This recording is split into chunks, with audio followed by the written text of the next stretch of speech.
Hello and welcome back to the Bottom Bins.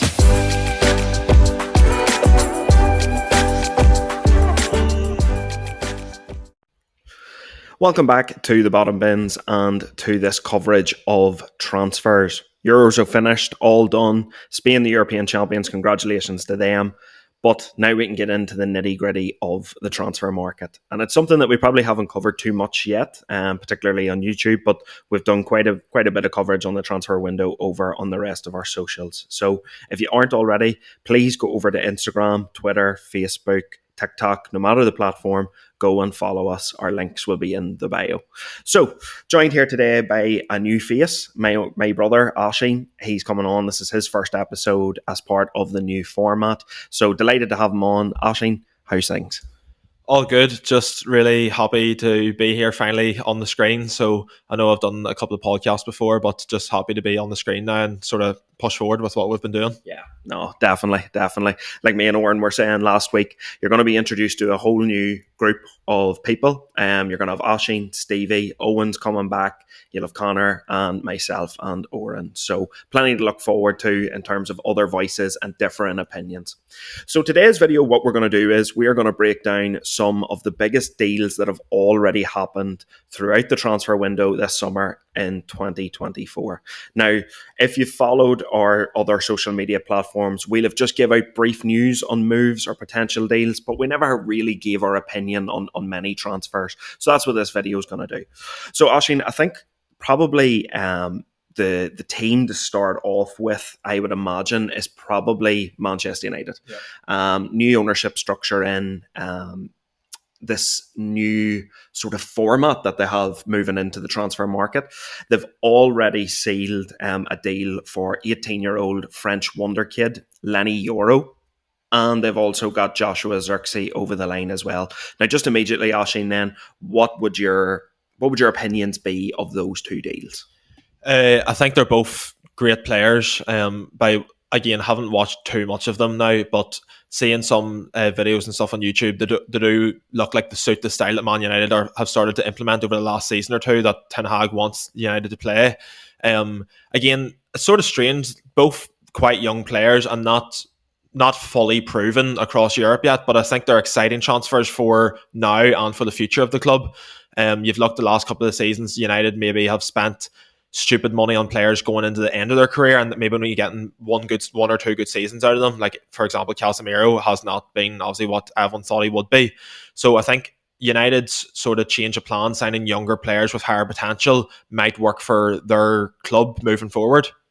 Yeah, and I think that's really what this new ownership has really placed on the club and placed on Ten Hag. You know, it's a project that's going to take, probably 5 to 6 windows to get the squad right. But, when you see the likes of Yoro, now again, he wouldn't be a player that I would have watched too much, but a lot of the talk around him and, a lot of the scouting reports and the stats would back up and show that as an 18-year-old, he's probably already leaps ahead of other defenders in Europe. So the fact that United then beat out, Real Madrid, Liverpool to his signature, do you think that maybe is a bit of a statement of intent from United moving forward now?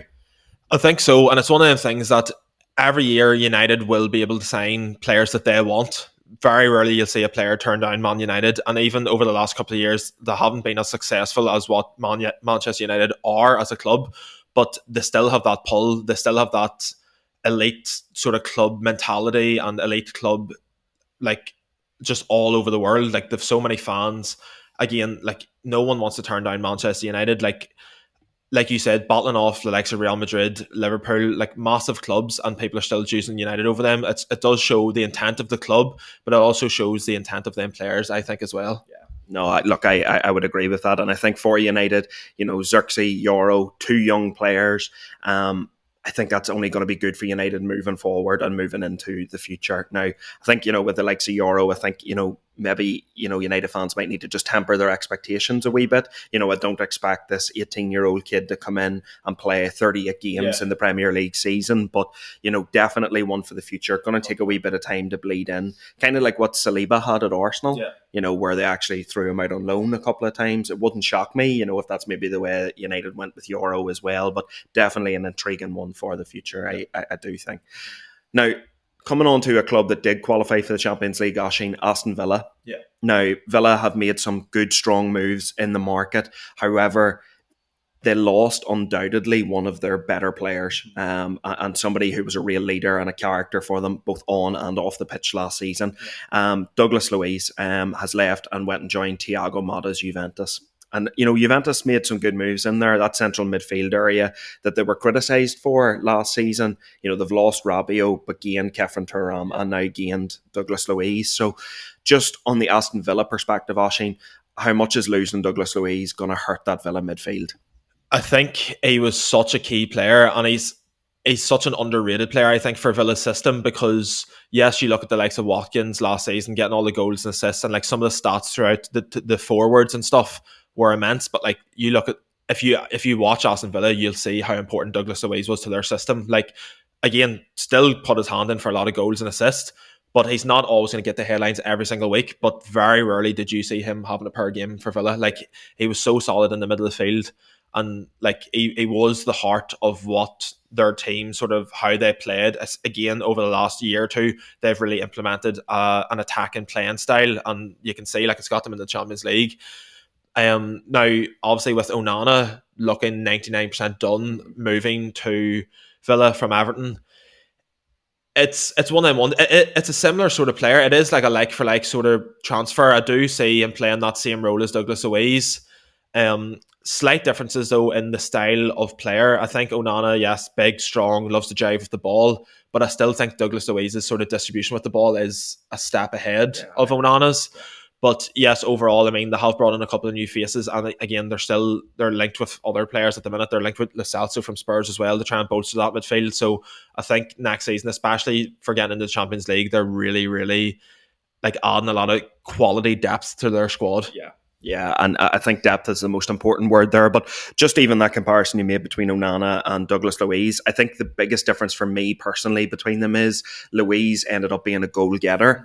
And I don't quite think Onana is that, great driver with the ball, is a great presser, somebody that brings energy into midfield, but I just don't see him as like a goal-getting midfielder. And particularly, in a couple of games last year, it felt like Luiz sort of pulled Villa through results. And I'm just not sure if that replacement then is going to be able to bring that same effect. They've also signed Ian Maatsen from Chelsea, who was out on loan at Dortmund last season. Had a couple of poor moments in the Champions League final, but look, he's a young kid. I think he's only 21, 22, but has a very bright future ahead of him. Now, with Villa, there have been a number of left backs that have played in that position for them over the last 3-4 years. Digne, Alex Moreno. Moreno was actually injured for a good portion of the season last year. So when you look at the likes of a Maatsen, who's just come off playing in a Champions League final, do you think he walks in there and expects to be the first choice? Or again, is it just somebody in there that can add to the squad's overall depth? To be honest, in my opinion, I think he thinks he's going in to start because there was a couple of clubs interested in him. Again, Dortmund did come back in for him. I know there was a bit of back and forth about prices and stuff, so I'm not sure if that deal didn't go through solely because of price. But if he was guaranteed to start at Dortmund and was maybe offered a rotational role at Villa, yes, Premier League, in the Champions League and stuff like that, they are obviously a good squad, a good club at the minute. But I would find it hard for him to turn down Dortmund, who were probably offering him that starting position. He was very happy there and he was playing great football. And yes, young, maybe a couple of mistakes here and there, but is obviously a quality player behind it all. So if Villa have said to him, you're just a rotational player, I don't see that deal going through. If they've gave him some sort of hope, like you will be the starter or we want you to be, but obviously you still have to prove whatever, I could see him possibly pushing for a start. Now, you did say like the last couple of left backs have been there, some are in and out, some have been injured and stuff. I think what Villa want is a left back who will come in and start and is going to be good every single week. And again, yes, that's going to be difficult in the Premier League, but obviously they think something of them with the money they've put out towards a young player. But I think for Villa's system, that left back, it's been so important for them to be an attacking player the last couple of seasons, because you look at the right back, sometimes they have Konsa playing. Yes, Konsa's not bad on the ball, but overall he's a stopper, he's a hard defender. They like dropping that 3 in and letting someone push forward, and I think Maatsen really brings that attacking drive to that left-hand side. Yeah, no, I would completely agree with you. Completely agree with you, Oshin. So we'll move on then from Aston Villa and we'll go to Oshin's club, Spurs. Oshin, only the one deal in through at the minute. It's been a relatively quiet summer for Spurs thus far. And really, after the season they had last year, widely regarded as a team that played beautiful football, really looked at one point like they were going to qualify for the Champions League. Didn't quite happen. But Archie Gray comes in from Leeds, young 18-year-old, reported fee for around 35 to 40 million pounds. A lot of money for an 18-year-old coming from the Championship. Can play in a multitude of positions, can step into midfield, can play at centre half, can play on the right or on the left of a back four. So just your initial thoughts on the deal, Oshin. Is it the correct signing that Spurs needed to go and make? Look, he was a player that was linked very heavily even as far back as January last year, but is this the statement that Spurs needed to go out and sign, or were you hoping, and are you still hoping that something else is going to happen in this market? I'm still very confident that we will go and get some of the higher profile players that we've been linked with. I think the main reason why we haven't maybe pushed too hard with some players is because they've been at the Euros. I know a couple of players we've been linked with, like Eze and Tony, like higher profile players. It's quite hard to get deals done when players are playing at the Euros and stuff. So I think now that's settled. I think in the next 2 to 3 weeks, you will see Spurs advancing with a couple more deals. Because again, the pre-season matches have already started. Our tours are starting now in a couple of weeks. You want to get your players in before now. On Archie Gray, it's one of those situations where you maybe get priced out of a deal for a young England player, like a young English player, like, and it's always going to be the way. When we were previously linked with him, again, I watched a couple of Leeds games last year, and even in the playoff final, he wasn't great. But I've watched other games of the season, and I thought he really stood out his performances. So it's one of them ones where just give him time and see how he bleeds into the squad. And we played obviously Hearts the other night in our first game, and he started actually at centre half. So I think the importance of that signing is the versatility of him as a player, because, like you said, centre back, right mid, centre mid, he can play in numerous positions, and I think that's really important for our system because, for example, Pedro Porro starts off at right back, nearly plays as a right centre mid. I think that Gray is comfortable on the ball and he's comfortable in many different positions. So whether you start him at centre half, whether we start him at right back, whether he comes in as a centre mid, wherever we play him, I think how he can move around the pitch is really important to how Anne sets up the system. So I think that's why we've went for him. Yes, it's a lot of money. Maybe there is a couple of players out there who are higher profile that could do a similar job, but I think already playing in English football, getting the young player of the year and stuff, I think he is a promising signing. So No, I would agree. In the couple of Leeds games I watched, I would agree with your sentiment. You know, seeing him in the playoff final, I actually thought he was quite disappointing. Yeah. However, watching him against Leicester in the league earlier in the season, I actually again would agree with you. I thought he was one of the better players on the pitch that night. Now, it's interesting that you mentioned Eze Oshin.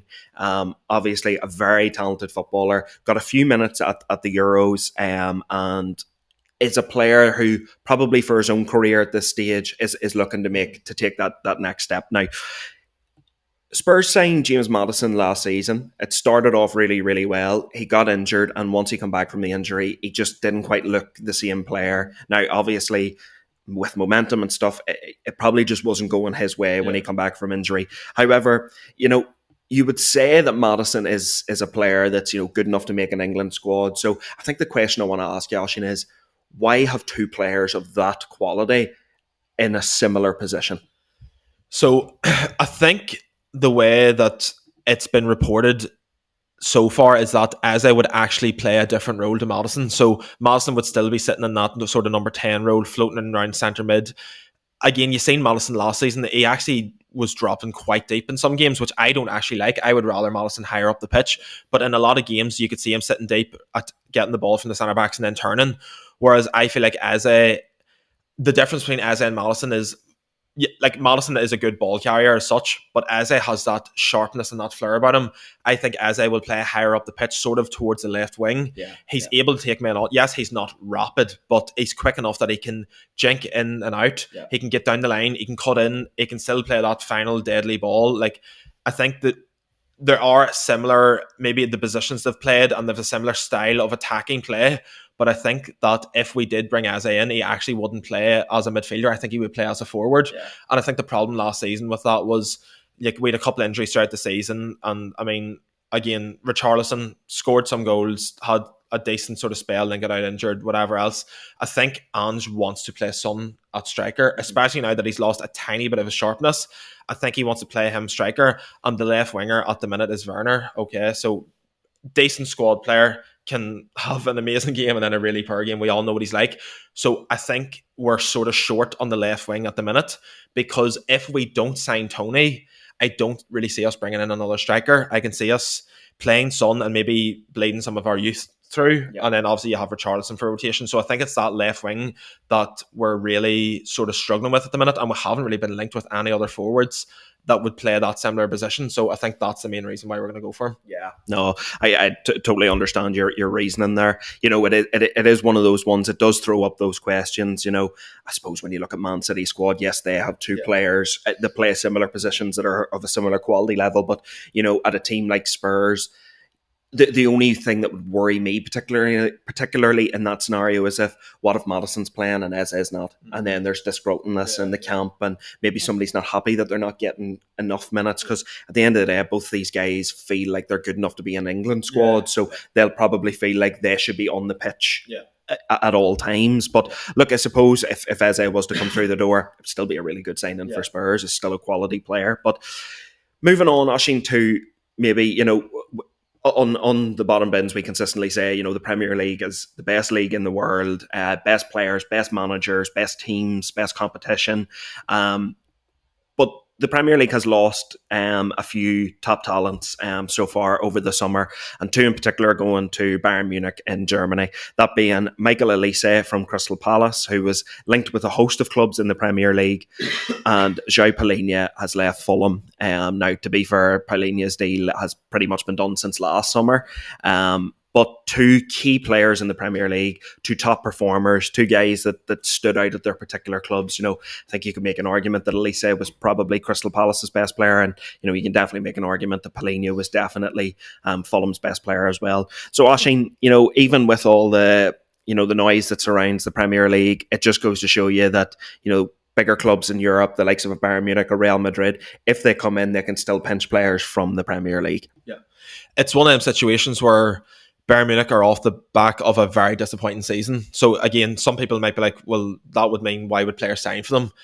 Bayern Munich need to make a statement this season coming. Again, new manager just in, Vincent Kompany. It's a difficult one to know, because again, it's a championship, but played such good football in the championship to get up to the Premier League, and then it was just disappointing again, which is usually the norm with Burnley. That's the problem. But I don't think he's a bad manager in any way. I think even in parts of last season, you could see the style of football he wanted to play, but he just did not have the quality whatsoever to be playing. Like with the players he had, like, he could not play the way he wanted to. I don't think, no matter, even if he signed another 4 or 5 players, I still don't think it was enough. They're just a per squad. But when you look at the Bayern Munich squad, there's still so much talent in that squad. Yes, they've had such a poor season, but like, the players they've brought in are only going to better them again. Like, Palhinha is well sought after the last season or so as a complete stopper at number 6. So I think, especially with Kimmich's situation as well with Bayern Munich, it's a difficult one to know.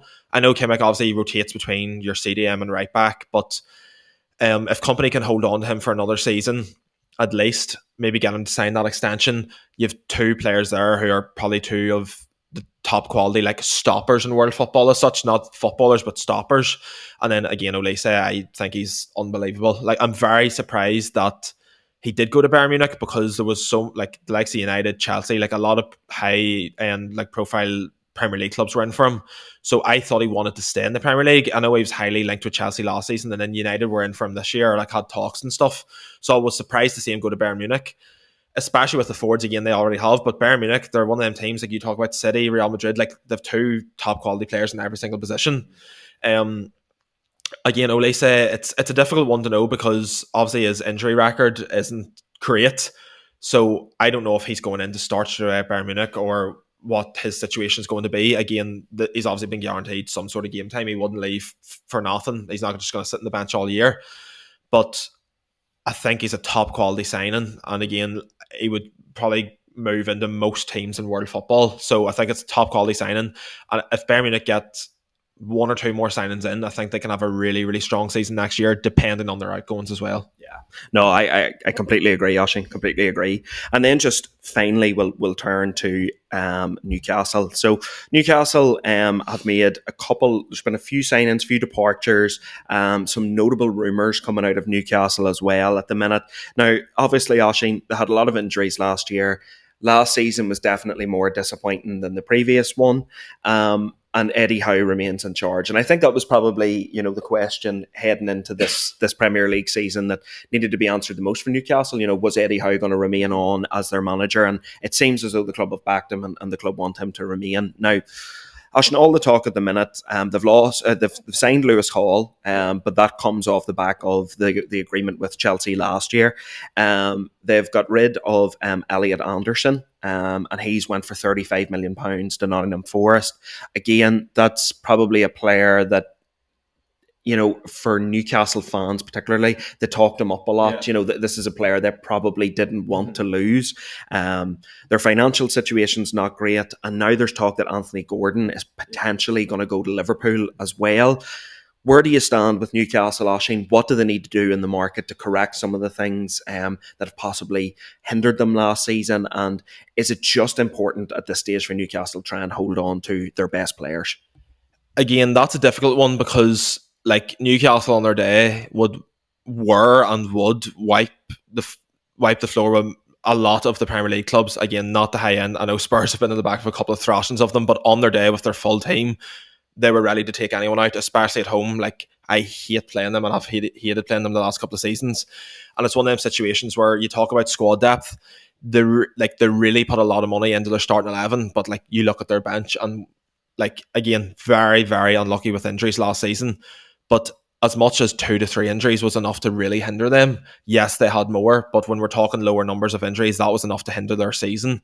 Before it got obviously bad when they'd maybe 5 or 6 starters out. That's difficult for any club these days, bar Man City and maybe Real Madrid or something like that. Yeah.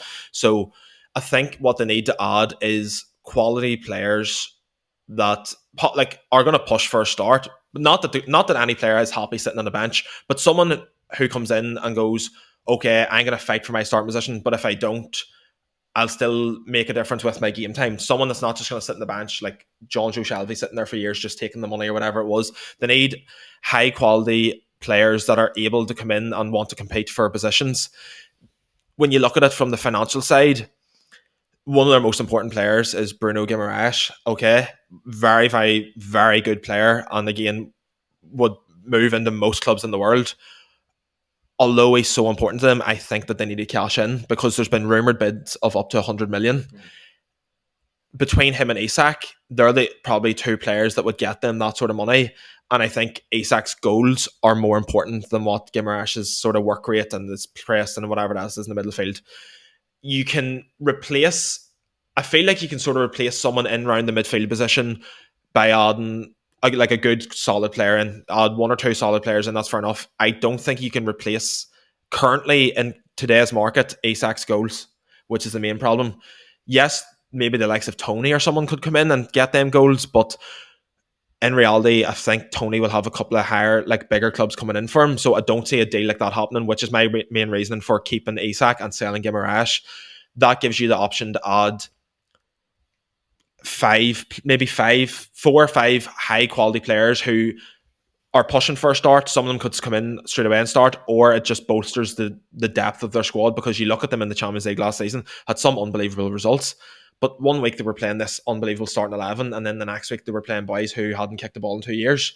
So I think, and then you talk about the Elliot Anderson one, I think it was between him and Lewis Miley to be sold. And again, 2 fan favourites really stepped up when they were asked to in the last season or season and a half. I know Anderson's maybe been around a bit more than Miley has, but I think with the potential Miley has in the future, that's why they really want to keep a hold of him. And I still think 35 million is good money for Anderson, who maybe hasn't started a lot of Premier League games, but is still a fan favourite and was actually an important player when he played. So I think the main thing they need to do is they need to sell one high profile player. And again, you talk about Gordon.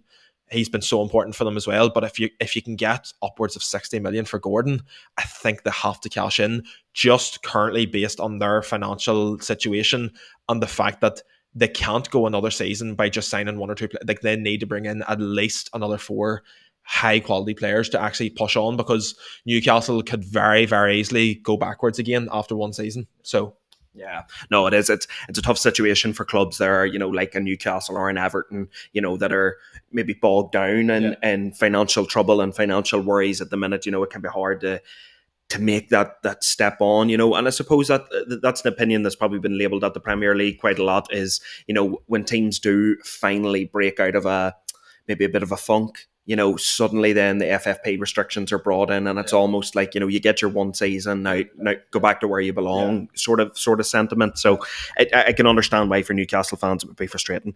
And finally, Oisín, just to wrap this episode up, it's been very quiet for the likes of Man City, Arsenal, Liverpool, Chelsea to a certain extent. That they have signed Dewsbury Hall, so they are making some sort of moves in the market at the very least anyway. But for those top end teams who finished in those priority positions, and I suppose to a certain extent Spurs as well, why has the market been so quiet for them? Is it just solely down to the Euros, or do you think these clubs are just sitting down, evaluating their options, and maybe trying to pick the correct deals for themselves rather than go and panic? Because for me personally, I thought Arsenal would have been so active in this market. I really thought, their first step would have been go out and buy a striker. But they're actually going to go and sign a left back now. Calafiori from Bologna looks to be, sort of coming through the door. And even City there, City dumped out of the Champions League, beaten by Manchester United in the FA Cup final. Yes, still won the league quite convincingly in the end up. But, Arsenal did run them for quite a while. So, I was just surprised that they didn't maybe think about turning the squad over a wee bit more. So what do you think's going on there? Why have these clubs been so quiet so far?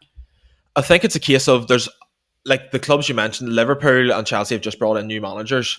I'm very shocked at the activity of Liverpool, to be honest, because like Slot's known for a long time. He's been coming in. Like they've had a lot of time to prepare. And yes, we spoke about the Euros.